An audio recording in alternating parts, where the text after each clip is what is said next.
After getting to know the Brotherhood of Steel at the Citadel, we heard a lot about another group in the Capital Wasteland called the Outcasts. Elder Lyons told us that the Outcasts left the Brotherhood of Steel because they believe Elder Lyons had strayed too far from the Brotherhood's original goal. He told us that they called themselves Outcasts to mock him. But we've only heard one side of the story. It's time to hear the other side. To do that, we have to find the Outcasts. And to do that, we need to travel to the Fairfax Ruins. If we head due west of the Fairfax Ruins, we find sandbag barricades erected on top of an overpass overlooking an office building. This office building is now called Fort Independence, and it's the headquarters of the Outcasts. Here, we find Defender Rockfowl. Defender Rococo Rockfowl, at your service.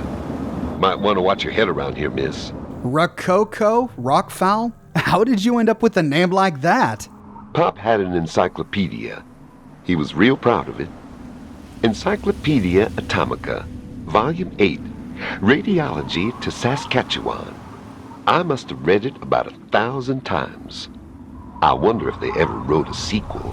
How about I skip right to calling you Coco? Then I think we'd have a problem. And you don't want to be a problem around here.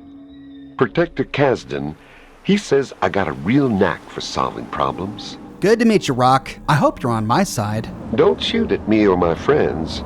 I think we'll get along just fine. So who are you people? We've got power armor and big guns, and we're the ones doing the talking right now. Usually that's all a person needs to know, and they stop asking questions. You going to stop asking questions now? How do you feel about the Brotherhood of Steel? I used to like serving with them. I really did. But you know, the technology has to come first. Elder Lyons was nice and all, but we don't rescue technology by being nice. He was wasting my time, and my pop didn't raise me to have my time wasted.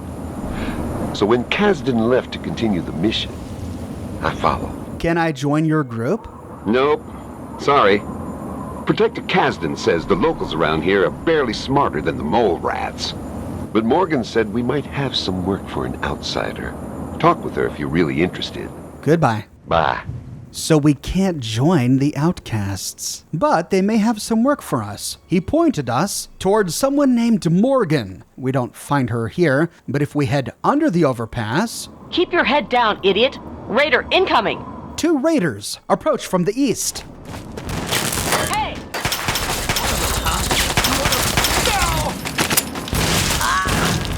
Stupid raiders. Attacking these guys in power armor must have been high on jet. If you're going to get yourself killed out here, you mind doing it further away from our bunker? I don't want your corpse stinking up our little patch of heaven. Shut up and get that blasted gun out of my face. Wrong answer, scum. And with that, the Outcasts all turn hostile. But assuming we don't want to die or to kill them, we can say, I'd hate it if my corpse ruined this lovely wasteland. It'd clash with the drapes. Yeah, the red would never go with all this brown. But if we remodel and still need a corpse, we'll call you, okay? I'm Defender Anne-Marie Morgan with the Outcasts. Good to have someone else out here who can keep up. Well, look, trust me, I don't plan to die anytime soon. Yeah, that's what they all say, usually just before stepping on a landmine. I'm Defender Anne-Marie Morgan with the Outcasts. Steer clear of here and you should be able to continue with that whole not dying plan. Thanks for the help. Who are you? Defender Anne-Marie Morgan with the Outcasts. But all you need to know is that I've got a gun and a low tolerance for screwing around. Who are you people? We call ourselves the Outcasts, and we collect technology to preserve it from tribals and idiot locals. And before you ask, we were cast out from that company of zeros who call themselves Lyons Brotherhood of Steel. Way we figure it, if traders think we're too harsh in following orders, we're probably doing something right. Cast out? But both Rococo and Elder Lyons said that you left. Tell me about the Outcasts. We collect technology, and most people want what we've collected. Right now, we're pretty much stuck defending this fort, but that won't be forever. Once we regroup, we'll continue our work and keep moving back west. What have you got against the Brotherhood? You mean apart from the fact that they ditched their mission and went native? Sure. I bet you don't mind them being cuddly with the locals, but when we came out here, we had a mission to do, damn it. But now they're wasting their time protecting yahoos like you, while Ahab Lyons is off chasing his super mutant white whale. If our intelligence is high enough, we pick up the Moby Dick reference, and we can say, by that analogy, you think lions will be killed by the super mutants? Huh? And here I thought we had the only remaining copy of that. Anyway, I don't know if the old man's going to die from them, but he sure as hell looks like he's going to drag his soldiers down with him. But he's not wasting any of our time anymore, damn it. But they're heroes. They defend the capital wasteland. And all at the cost of throwing away the lives of soldiers for a mission they didn't sign on for. They're not supposed to be saving a bunch of backwards locals from raiders. They're supposed to be saving mankind from a new dark age. Well, some of mankind anyway. The important parts, at least. So you just figure you'll strike out on your own as outcasts? Not hardly. We've got our mission. We'll stick with it. And to hell with Lyons and his soldier sycophants. If they call us outcasts for our dedication to duty, then we'll wear the title with pride. And you just wait for when we get back in contact with the real Brotherhood out west. Lyons will have hell to pay. So you collect technology? How do I sign up? We aren't recruiting, kid. Old sap Lyons might trust walk-ins, but we don't. But if you want to help out, well, we might be able to work out a deal. You bring in technological devices, and we'll pay you a finder's fee based on the device. But Protector Casdin would have to okay it first. I'm not sure. Tell me more about this work. We may be the best equipped people in the world, but we've still only got so many people out there looking to recover the past technology. Locals like you can cover more of the wastes to uncover technological relics like power armor or power cells. We know their value better than any junk trader, and we've got more ammo stores, so you can expect a better trade for the tech. I'll pass. If I can't be a member, I won't be your errand boy. Suit yourself. Why don't you go talk with Lyons? He's always got time for your kind. On second thought, sounds good. I'm in. Okay, but first you'll have to talk with Protector Casdin. You can work out the details with him. Back to stare in awe at the outcasts? Don't you have something better to do, kid? Now to find this Protector Casdin. We see a staircase nearby leading to a door that leads to the lower level of Fort Independence. It's locked with a very hard lock, so we'll skip it for now. Heading towards Fort Independence, we find Protector Casdin walking our way. I'm Protector Henry Casdin, leader of the Outcasts. This had better be good. Normally, I wouldn't be wasting my time talking to a local, but Morgan tells me you can make yourself useful. So, interested in collecting technology for us? I need to know more about the job before deciding. It's simple enough. Bring in technological devices, and we'll pay you for what you find. Big things like power armor or energy weapons are best, but we'll take things like sensor units or spare parts too. You never know what's important. In return, we'll pay you with your choice of 5.56 ammo, grenades, stim packs, or Radaway. I'll bet they're more useful to you out there anyway. I need time to consider it. Take all the time you need, but don't waste my time until you're ready to take the job. Okay, I'll take the job. That's what I like to hear. You can start immediately. You'll report directly to me. I'll take in your gear and dole out your pay. Now get cracking. Tell me more about the Outcasts. We were cast out for our dedication to the Brotherhood's true goals. Lyons wanted to play hero to the locals instead of doing his job. We were proud to leave him, so we kept the name Outcasts and wear it with pride. A big fuck you to the old man. He may have struck our names from the Great Codex, but we'll be vindicated in the end, and our names will be restored. How do you feel about the Brotherhood of Steel? Which one? The original Brotherhood out west, or the shit that Lyons turned it into out here? What do you mean, the original Brotherhood of Steel? I mean the Brotherhood from out west, back around California. We knew what we were doing back there. We didn't waste time with delusions of heroism. We were collecting still glowing embers from the ashes of humanity. Before civilization's fire died completely. We didn't worry about saving individual communities. We worried about saving the progress of humanity itself. How did Lyons change the Brotherhood? Oh, he used to be as tough as the rest of us. Wasn't so long ago, we fought side by side to scourge the pit.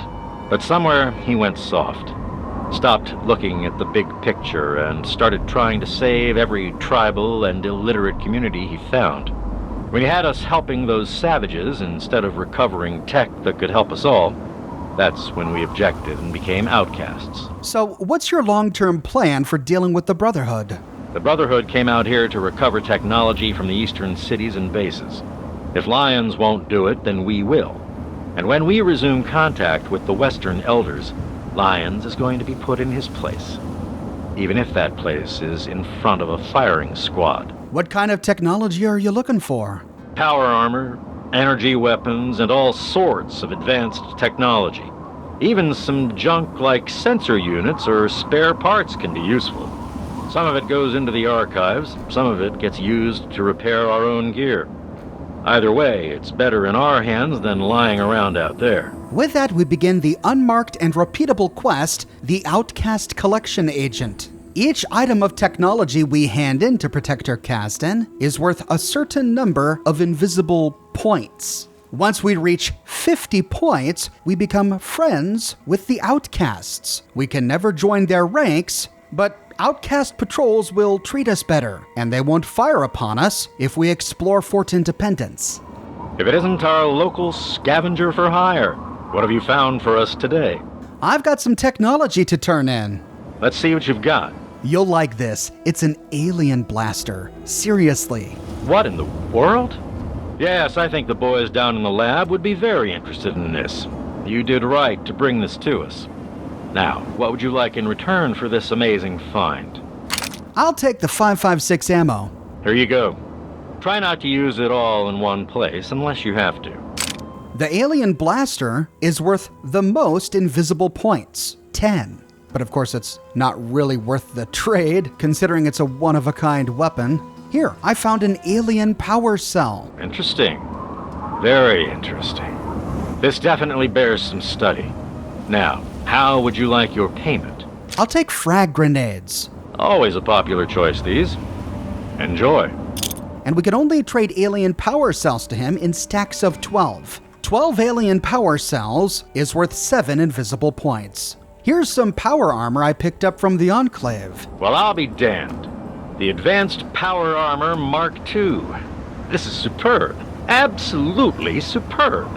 Now, what can I give you in return? I'll take some more of that 5.56 ammo. Here's hoping you don't have to use it, but who am I kidding? Enclave power armor is worth 7 points. Here's a power armor helmet from the Enclave. This is some pretty heavy-duty stuff. We'll take good care of it. Now, what can I give you in return? I'll take frag grenades. Be careful. These can pack quite a pop. The Enclave power armor helmet is worth 3 points. How about a laser pistol? We can always use another one of these. How'd you like your payment? I'll take some Radaway. Can't stand this stuff myself. Goes through me like a rampaging Brahmin. And that is great right there, because that ties in with Fallout 2. We recall while exploring the courtyard of Vault City, we found a man passed out named Puking Charlie. If we healed him with Radaway, he complains that it always gives him the runs. So, looks like Radaway just gives people the runs in the Fallout universe. Good to know. A laser pistol is only worth 2 points. How about a laser rifle? We can always use another one of these. How'd you like your payment? I'll take stim packs. Here, everyone's favorite. What would we do without them? And a laser rifle is worth 4 points. I've got a plasma pistol for you. Pretty rare piece of equipment, this. Good find. How'd you like your payment? I'll take some Radaway. Useful stuff out there. Hope you don't have to use too much. A plasma pistol is worth 3 points. Hey, I've got a plasma rifle for you. Pretty rare piece of equipment, this. Good find. How'd you like your payment? I'll take stim packs. Here, enjoy them in good health. Or at least when you'd like to be in good health. And the plasma rifle is worth 5 points. Hey, I found a suit of T-45D power armor. Always good to have another of these in the vaults. How'd you like your payment? That's the end of his unique descriptions, so we'll skip the rewards for now. The T-45D power armor is worth 6 points. Hey, I've got a T-45D power armor helmet. Not much good on its own, but the optics are useful at least. How'd you like your payment? Each of these are worth 3 points. I've got a sensor module for you. It's practically junk, but we can get some use out of it. How'd you like your payment? A sensor module is only worth 1 point. I've got some spare parts for you. It's practically junk, but we can get some use out of it. How'd you like your payment? And we can only trade these in stacks of 2. 2 pieces of scrap metal is worth 1 point. Check out this Tesla armor. It might be of interest to you. You'd better believe it. I haven't seen a suit like this in a long time. And what would you like for this little surprise? And the Tesla armor is worth 8 points. If, however, we show up with a suit of Outcast power armor in our inventory... I see you've got some of our power armor there. I'll just take that off your hands. I'm sure you just found it in the wastes and you're returning it to us, right?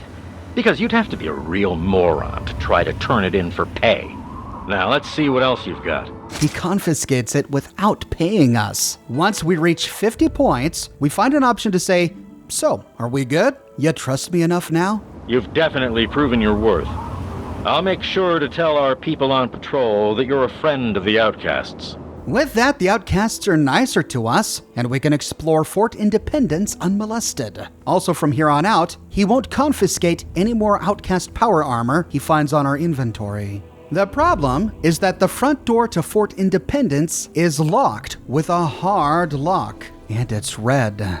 If we don't have the lockpick skill, or we can't stay hidden, we can always try to pickpocket Defender Morgan. On her inventory, we find a copy of the Fort Independence access key. I tried repeatedly to pickpocket the goods I traded to Protector Casdin back from him, but no matter what I tried, I was unable to pickpocket him. I'm not sure if that's in the vanilla game or some patch I installed.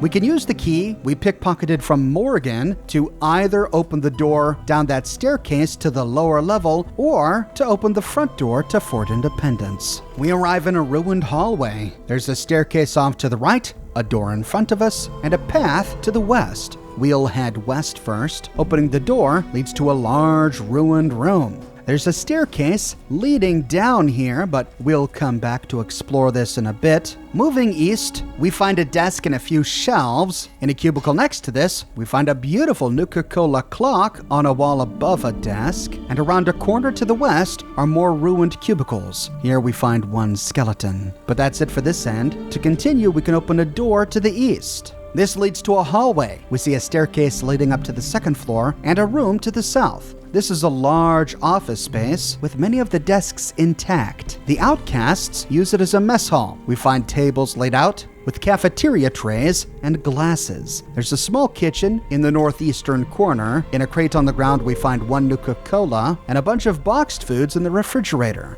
Moving to the southwest of this room, we find a bunk bed and a Nuka-Cola Quantum lying on a table. The beds are covered in boxes, and there's a shelf to the south with some Radex on it. When done looting, we can open a door in the southeast corner of this room, which leads to the bathroom, but this bathroom is empty. This leaves a double door against the eastern wall. And here we find a large office space that is now some sort of supply room. There's dishes and cutlery on a shelf in the southwestern corner, a number of desks around each of these cubicles, and in the middle of the room, we find a terminal on a desk labeled Field Reports. Always remember the fires that we were forged in.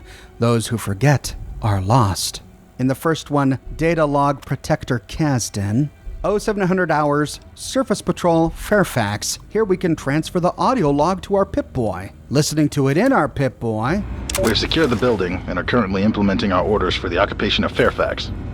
Raider activity in town has increased since we first took up positions in and around the fort. We've killed a lot of them and scared off others. But they just keep coming back. Their numbers seem limitless, while requests for our own reinforcements are repeatedly denied. That the raiders take such continued risks to invade our facility appears to confirm suspicions that we've had an intelligence leak. They've tried tenaciously to infiltrate the base, but so far haven't stood a chance. Our objective remains the same: protect the research personnel. Casdin said you're clear. This is a perplexing holotape to hear because we get the impression that this came from Protector Casdin himself. Casdin was the first one to leave the Brotherhood. He's the founder of the Outcasts. But in the holotape, he mentions requesting help but not getting any backup. It's strange that he would not give himself backup. though it is possible that this holotape was recorded by some other reconnaissance agent for Protector Casdin. That might explain why the recorded voice was different from Casdin's. Next, we can download data log Defender Rockfowl, 0300 hours, Spec Ops Recon Patrol, and we can transfer the audio record. Opening it up in our Pip-Boy. Defender Morgan and I executed a reconnaissance mission last night to gauge Raider entrenchment in the structural underground of Fairfax. We located 3 entrances into underground utility tunnels and confirmed the enemy has occupied and fortified these positions. Some are undefended. We also identified a small weapons cache in the southeast section of the tunnels. We were compromised by a patrol while placing explosives here. In accordance to mission parameters, we did not engage, instead retreating to base.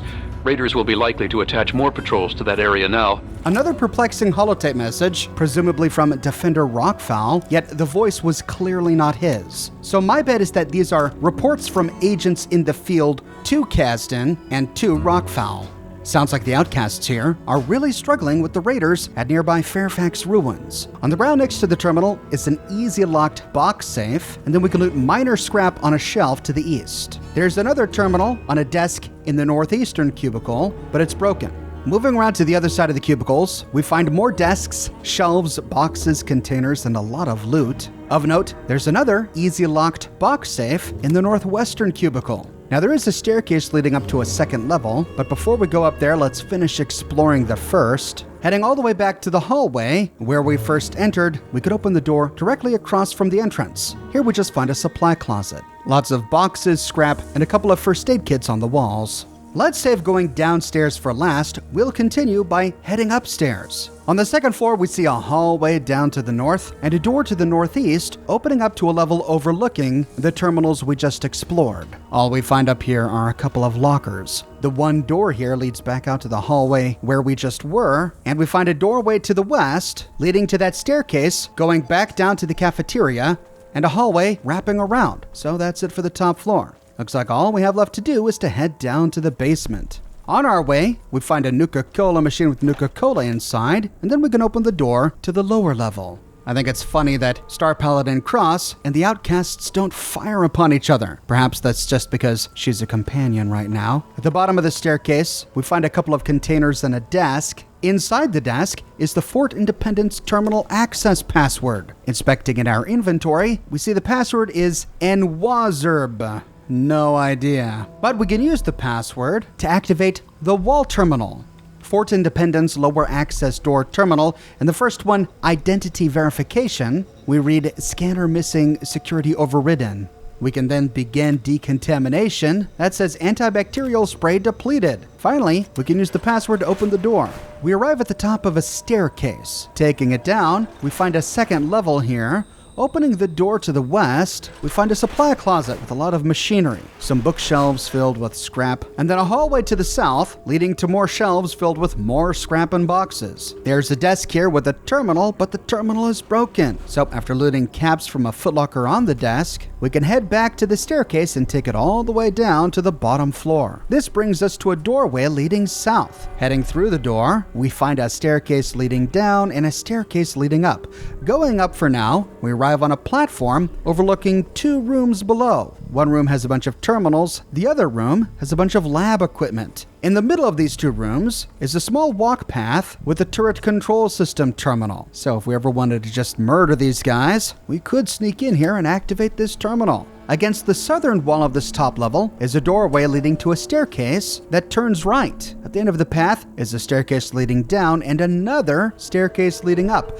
We'll go up for now. This brings us up, and up, all the way to a door leading out. We arrive on the other side of that door, down the small staircase outside by Morgan. All right, so now we know where this connects to. But since we have the key, we can turn around and head back inside. Going down the staircase, we can this time choose the path down to the north. In the middle of this hallway are 2 rooms, to the left and to the right. Heading left first, we find one of their primary research labs. Starting with the terminal on the left table, we'll go all the way around. Subject, laser rifle/pistol, researcher J.T. Benning. And the first one, analysis. Further research regarding laser weaponry has not revealed much we didn't already know. Small production run of prototype weapons developed by U.S. military. Most of these weapons were recovered from military armories, where the weapons were being tested by live-fire groups of active duty personnel. So these terminals are going over some of the technology they've recovered. And the next one, critical components. Power drawn from microfusion cell is processed through a wave/particle diverter manufactured by General Atomics International. Diverters are protected by carbon fiber housing, preventing frequent malfunction, but when a diverter fails, the weapon becomes unusable, and this part is extremely difficult to replace or repair. Precision cut lenses focus optic energy. Lenses are prone to damage and can grossly affect precision of the firing weapon's firing mechanism. Lenses are easily replaced with any clear glass, but require a great deal of skill to fabricate. In the next one, field operation, a fully charged cell will discharge 20 bolts from a pistol and 12 shots from a rifle model. Recoil is negligible compared to ballistic weapons, so long-range combat requires less marksmanship ability of the soldier. In the final one, maintenance, the chassis are easily opened, allowing the weapon to be serviced in the field. Purified water and a clean cloth can be used to wash mirrored and glass components, slowing wear on the weapon. The weapon can also overheat after a period of intense use. This can be counteracted by submerging the barrel of the weapon in water, which helps cool heat sinks located beneath the chassis shell in that area.